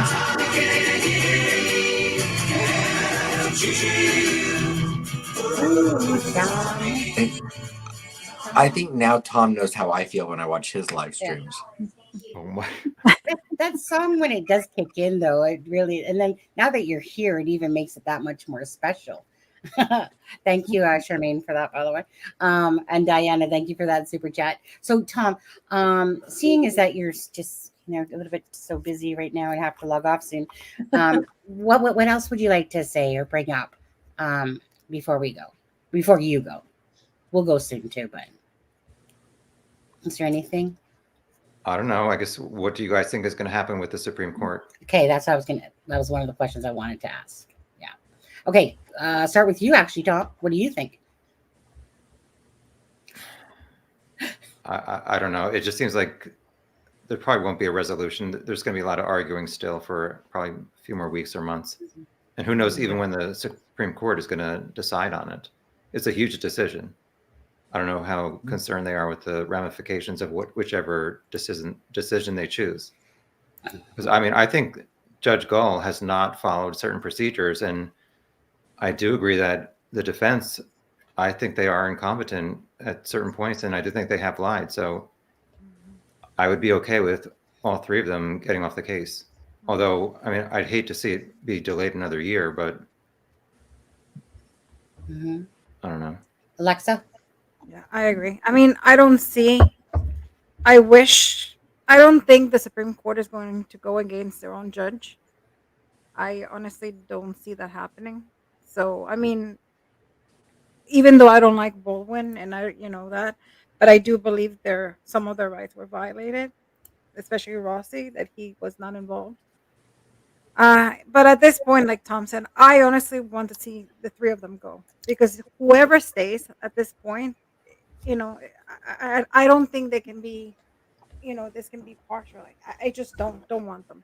I think I just want to start fresh. Let's get a new judge, get new lawyers, and let's continue. Mhm. Deb, what you fit? Are you swiping like Adam over there? Answering something. I think that the Supreme Court is going to say it shouldn't have bumped up to us to begin with, and they're going to bump it down to a lower court. That's what I think is probably going to happen. Adam, almost lawyer. What's your thoughts? I agree with Deb. I think the most practical decision for them to make with the second writ, with the one that involves Gull's removal, Rosie and Baldwin's being admitted back into the case and the speed trial, I think Deb is correct. I think that they most likely will rule that. I think they'll choose not to rule. If they do choose to rule, I think that Judge Gull will remain on the case. I think that Brad Rosie and Andrew Baldwin will remain off of the case. And I think they'll deny the speedy trial aspect, because that can be requested at any moment. So it's not like, it's going to be a huge adversary if they deny it and then the new attorneys request a speedy trial the very next day. I mean, that would be because his new trial, the point they were trying to make was not that this would make a difference in your opinion, but that the new attorneys is kind of what keeps him from doing a speedy trial at this point, because they wouldn't be up to date on everything. I think, as far as giving Rich Allen the best defense that they can, I'm not a lawyer. I would defer to their opinion, and hopefully Richard Allen would as well. I mean, Brad Rosie and Andrew Baldwin, they had this case for over a year, and they never requested or they never filed for a speedy trial. So, yeah, I know. I mean, even they weren't prepared to go to trial within 70 days. Well, but the trial was already scheduled for in 70 days, though. So it was scheduled in March originally. Right. It got delayed. Not originally, but when I'm saying for the rest of the time, it was scheduled for January is when it was scheduled when all this happened. So that was within that time. Yeah, right. People I'm said saying that that Andrew Baldwin and Brad Rosie had the ability to file for a speedy trial at any point within the last over a year, and they never actually filed it. Right. Tom, sorry, And Tom. people were saying even if Baldwin and Rosie were on the case still, this whole thing with Gull never happened, they would have kept filing other things to kind of delay past January and trying to get Rick out of jail or get his arrest warrant, whatever, thrown out. So it wasn't certain that it would have happened January 8th. Yeah. No, not for certain. It's all optics for them at this point. In my opinion. One thing that never kind of gets talked about, and I remember listening to it on the prosecutor's podcast, was about the fact that Baldwin and Rosie were doing, what was it? Remember that they were doing the thing against the Westville Correctional Center, that lawsuit there. The tort. The tort. Thank you. Right. That's valid. They were doing that and then it was like, why would you do that? Because you can create a conflict of interest. I don't understand the issue with that, but I haven't looked into it enough. So would Alan have to because they could financially they could gain from a civil decision on the tort claim. Thank you. That's what I was looking for. While they're representing him criminally. So would he have to hire somebody to do that since he has to do it in a certain amount of days? If you want to file it, I mean, I'd have to let a lawyer, answer that. I don't know, but that's the conflict of interest that people are referring to. Well, yeah, So because other attorneys don't do that in the state of Indiana? well, the prosecutor's podcast kind of put it this way: like if you're trying to do a civil case, which is profit of money and the criminal case, but if you come across say evidence that would conflict in a sense with the criminal case versus the civil case, then that can create a big whopper headache because so that's what they were saying when they were talking about it. We're not lawyers here, but if you guys go watch the prosecutor's podcast on that, they from a couple days The most ago, recent one? yeah, the most recent one for Delphi. Yes. They talk about it, and that's what basically they were saying is that so if you got evidence to support this in the civil case, and then somehow then that might conflict with some of the evidence from the criminal case, then that would be basically a headache on their part. A conflict of interest, simple as that. So they were basically saying like, why would you do that? Like, why would you do that? In the midst of the criminal case, put yourself in to do both things, knowing that it can be a conflict of interest with like in case you come across evidence that will support the civil case, but you don't want it to support the say criminal part of it or whatever. Now, as for me, just quickly, honestly, I'm gonna believe that Deb's so right. They misstepped and they went above the lower court to go to the superior court on that one. So that could be a ruling for that reason. But I think that Frankel is going to stay and Baldwin and Rosie will be off of it. And I think kind of like what Frankel said, what the prosecutor's podcast talked about, what Frankel said was that they gave falsehoods. I think that the defense team has absolutely lied in some of their stuff. And I think Travis kind of put it a certain way that when we were reading one of the documents the other day, it's like Travis made a comment like, so did you see the flip of the twist of the words? And I can't think of the sentence, but I thought of it too when I read it. I was like, funny how they can twist it to make it almost sound like it's, God, I wish I can remember what it was. But anyways, I feel like they are doing a lot of that stuff. And I felt like they did that in the 136-page memorandum. And I just, I don't, at the end of the day, do I actually absolutely care who in the end represents Richard Allen? No, I just want to get on with it, to be honest with you. If they decide that Frankel goes and whatever happens, I just want the case to move forward and past this point. And that's going to take some time now. Like, maybe it might be before Christmas, after Christmas that we hear back. Because, Adam, correct me if I'm wrong, but aren't the responses done now? Yeah. Like the responses are done now. Like I think, like I said last night, I think I used the analogy that, if you were making a dish, all of the ingredients at this point are in. As far as the Supreme Court case goes. Mm-hmm. Charmaine thinks, she says, I think that the fact that they've agreed to even take arguments on WOM, they will rule. Gall's mistakes are clear. This is why I believe defense will win this. Can't say I agree with that, to be honest with you. We hear a lot of, this coming from, defense lawyers, but again, Supreme Court or whatever will decide. I think Gall should have at least given them a chance to argue in a public hearing instead of But just. she did. She did. She just told them that they would be gone. Given more advance to say, okay, it just.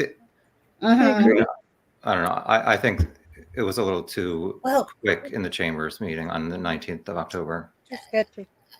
I agree. It comes off as quite like there's something feels shady about what happened there, like in a sense. But what do you think, Tom, quickly about the fact that so here Rosie and Baldwin, like, so they're talking behind the scenes through emails and on phone and stuff like that, and then Rosie in that is saying like, look, we want to talk ex parte in private. So what do you think about the fact that they kept wanting this to be private, and then they go air the whole shit once, so she does the disqualifying, but yet they wanted to be private, and that's kind of, I think, what the whole conversations were about, and that's what the defense team wanted. They didn't want all this being brought out to the public, and she's like, but I will if you want to go through with the hearing.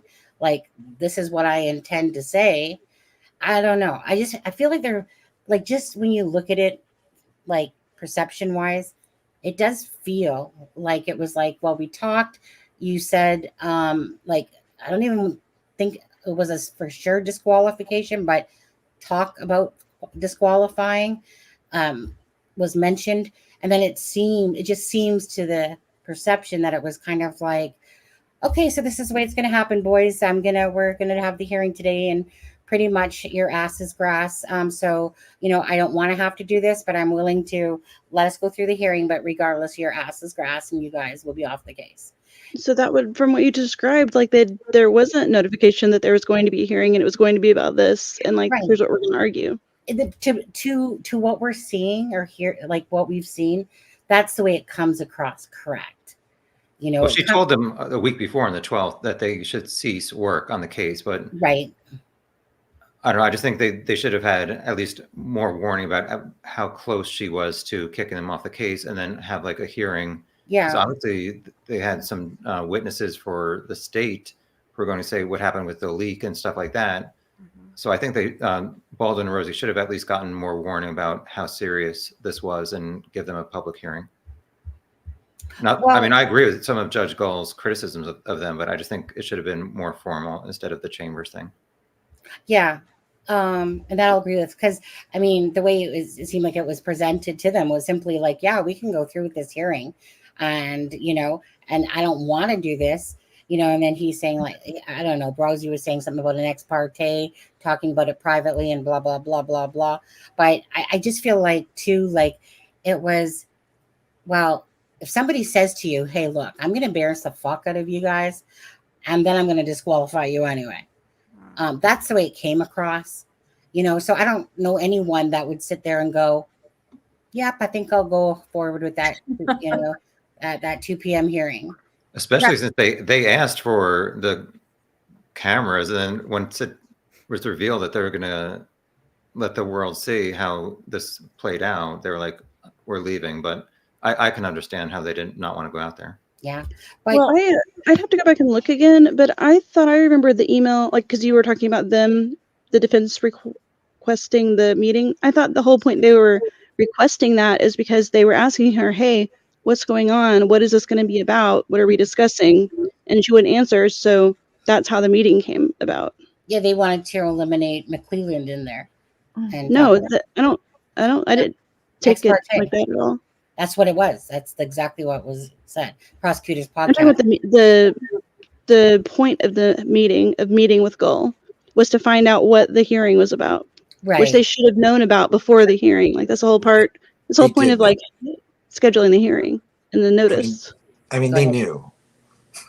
They knew what the meeting was about, right? No, like figuring it out on your own is not the same as being informed officially. Is my issue. Ivy, read between the lines. Read the tea leaves, Ivy. No, I haven't gone to school apparently to learn that. Yeah, but during that meeting, that's what Judge said to Baldwin. Your job is to read. Yeah, I'm not saying I haven't gone to law school like Baldwin has. At the end of the day, like I said, defense really, they don't know how the Supreme Court's going to rule. Nobody really truly does, right? No one does, yeah. Yeah, so I'm going to leave it like that for myself, like meaning I'm just going to let the Superior Court do its thing. If Judge Gull's off the case, she's off. If Baldwin and Rosie are back there, I don't see that happening myself. But hey, if it turns out that way, so be it. Just get on with the freaking show, right? Because it's been a circus act enough. Unfortunately, I think we're going to get this shouldn't have been here, so we're not going to give you an answer. We're just not going to talk about it anymore. Yeah, I mean, I honestly think they're going to decline to hear it, but like I said, I think if they do hear it, they're going to rule against the relator relator. Mhm. But but who knows? No one can judge Because and it's no so one can unprecedented. into that. Right. And that's why the one case that was citing, it really was a different scenario in a sense. And so, Right. yeah, I mean, Tom, we're going to head on. Actually, you know what? Let's call it a night. I was gonna say I have to go in a minute too. Actually, Yeah. Let's call it a night. It's anyone else have a last minute thought about anything? I don't care, Deb, if you want to see what you're Honey, doing. can to you your hear channel. me? Can Yeah. you hear me? Okay. I didn't know if my volume was gone again. No. Go ahead. So, Deb, start with you. Anything that you just want to say last thing? I don't care if it's a Christmas thing that you're going to do for your show, channel or what you're doing, but whatever you want to say. right. What you're gonna get your favorite YouTubers for Christmas? Yeah. Get Adam a Sleuth or Vandross mug. Oh, I love that. I need one. You mean detective agency? Yeah. Sure. Yeah. I just want to thank you guys for letting me simulcast and helping me Absolutely. get those hours. And thank everyone that helped me get to 1,000. You got everybody on here did. Tom did a show and let me come on and Oh, is that when you were pretending you were somebody's voice? She was yeah. Baldwin. And Yeah. Sunny's been helping me Sunny and Aspen for a long, long time. And I really appreciate that so much. So everyone that subscribed and has put up with me, I appreciate it. It's a little bit busy right now, so I'm sporadic on my coverage.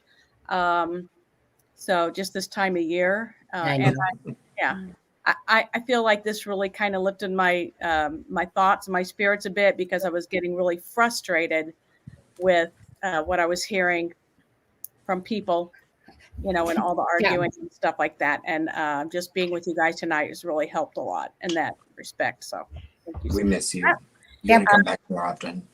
Deb, if I was drunk and overdosed on water, would you come save me? I would send the paramedics, I think. No, but once your obituary came out, I'd send it to Deb. You know what? I'm amazed that someone hasn't made an obituary of me, to be honest, yet. Sunny freaking drank so much during the live. She overdosed and next thing you know, obituary might come out for me. And I'll appreciate that. Thank you. And you just think you're thinking about me. Anyways, Tom, anything that you want to say for your channel, for anything? You're going to be a hobo. Aren't you a hobo today? Was this your last day at work? Was it today? My last day at work, but I just want to say happy holidays to everybody, whatever holiday you celebrate in December. Hopefully it's a good month for everybody. Did we lift your spirits, Tom? Tommy, can you hear me? It was nice chatting with all of you guys. Thank you for having me. Thank you for joining us. That was what your commitment has done. You did what you promised on there. Alexa, last thoughts. Thank you for having me. I really appreciate it. I mean, I love being here because I get to learn and I get to listen to all the stories that I usually, otherwise I wouldn't know. So thank you very much. Also, can I just say something really quickly? Because the other day somebody felt offended. I just want to say I'm sorry because they felt like I was saying that the crime scene wasn't gruesome. And of course, any crime scene is going to be bad, especially any crime scene with children, especially more. I think You specifically said that when you were talking about it. You said those words that you're saying. Yeah, right I know, now. but somebody took it personally and said, that basically I was like a cold-hearted person. So I didn't mean it like that. I meant it that there's crime scenes and then there's crime scenes. There's ones that you see and you go, wow, like people Alexa's a have, criminal or profiler. You're a good, head Alexa. missing and that. Yeah. So I said, if I would have rated this crime scene in gruesomeness, this is probably like a 4. And you know what, Alexa, I have to say, you shouldn't have to apologize because you're the only one on this panel right now that's qualified to actually make that determination. So True. Yeah. if I you were agree. to say something is not gruesome, you have a qualified opinion. And I'm not saying that you agree or don't agree, but I don't think you need to apologize for that. I don't think so either, to be honest with you. I just wanted to I think clarify that you have I a didn't valid mean it like that. Yeah, because professional opinion. knows you, and yeah, right. It's like me too. It just bugged me because I was like, I never meant it like that. And if No, somebody but does it this, like that, I never meant it that it wasn't gruesome. Of course, any honest, crime scene is going to be gruesome. I just meant it that out of the ones that I have seen personally, I yeah. didn't think that this was going to be one of those. If I people were, think it was, the way that I saw, like I said, I would have probably put it a 4, and the 4 I would only give it because it's children, because there was 2 children there. on there, And yeah. Right. so, so I apologize. The person that felt offended, that's not what I meant. I'm so Yeah, sorry. well, again, anyone that knows you truly would never have made a comment like that. So for us, that's so nominal to me. Yeah. So So I yeah, I just apologize, but wanted to get it off my chest. That's obviously yeah, not if we a worried call. about everybody will be offended, we'd, Yeah. So I mean, I usually don't care, but I just, I was like, just in case it didn't come out of my mouth like that. yeah. That's not what I meant. Any crime scene is Well, gruesome. that's right. Any I crime is know. Yeah. Anyways, I get you. But thank you. I really appreciate it. Thank you. I really learned so much tonight, especially, all those theories and all those, rabbit holes. It was fascinating to hear you guys. Okay. And Thank Ivy. Oh, sorry, Alexa. Sorry, were you No, done? no. I said thank you. Okay, Ivy, go ahead. I feel like I've almost said everything. Yeah. I You feel like probably are tired. You were just on Mel's before this, eh? I was, Yeah. which was nice. Everybody go check out Mel's channel, Cold Truth. Yeah. She's Never heard of her. great. I guess I just hope that I'm afraid what's going to happen is that the Supreme Court is going to say that this particular case, like, didn't go through the proper steps or whatever. Not the case, but you know what I mean? Like the filing or whatever. And they're Yeah. going to say, so we're not going to rule on the merits of it. And because of that, it'll be a never ending argument after that. For a while. So I'm hoping that, like, either way, that this Supreme Court just rules on something so that it can be over and done with, even though for, a few certain people it'll never be done with, and then maybe we can get back on track. Yeah. Wow. Yeah. Absolutely, Ivy. And other than that, I just want to thank you guys for joining us today. Thank you, Do I Deb. get to answer? Shit. No. Who the fuck are you, Adam? I was forgetting. I mean, I have something to add. Shit, go ahead. Ivy, in regards to what you just said, I happened to be in a chat earlier tonight, and Bob Mata was on the live, and I asked him, I said, Bob, if the Supreme Court decides not to rule on this, or if they rule that Judge Gold will remain on the case, or that Rosie and Baldwin remain off the case, and that it doesn't get a speedy trial, should we all accept, or will you accept, or should we all accept the decision of the Supreme Court, or is there another step? And according to Bob Mata, from the defense diaries, he said that he will be vocal about his displeasure of it, but that he will support the Supreme Court's decision. And I thought that was admirable. Mm-hmm. And he said the only next step would then be to take it to the federal level. But I think that's something that I myself will agree with, that if the Supreme Court rules that Goal is removed and that Rosie and Baldwin are reinstated and that it gets a speedy trial, I'll support that because it's what the Supreme Court decides, and that's the governing agency that's in control of this. So Right. I hope I think that's that right. all of us need to be open and willing to allow justice to play out in how it's going to play out. Absolutely. So don't forget, you guys, Criminality will be with us, joining us, and Alexa on Monday. On Wednesday, the Drunk Turkey Show, and Alexa will be joining us. Then on Thursday, the Prosecutor's Oh my Podcast. God. No, Alexa. I was like, I get tired of saying no. I never get tired of it. They don't. But anyways, and then the Prosecutor's Podcast. And if you haven't watched her latest one with Delphi, again, just for some balance or some thoughts or whatever, 3 a.m. thoughts or something, go check their latest podcast for Delphi out there. Other than that, Tom, Alexa, Deb, Adam, Ivy, thank you guys so much for tonight. Thank you guys for watching us. Thank you guys for those Shelly and who was the last one? Charmaine, I think. It was Thank you to the mods. Thank you, Mom. And you know what? I have one wish. Do you know what all I want for Christmas is? Stop. Me. What? You.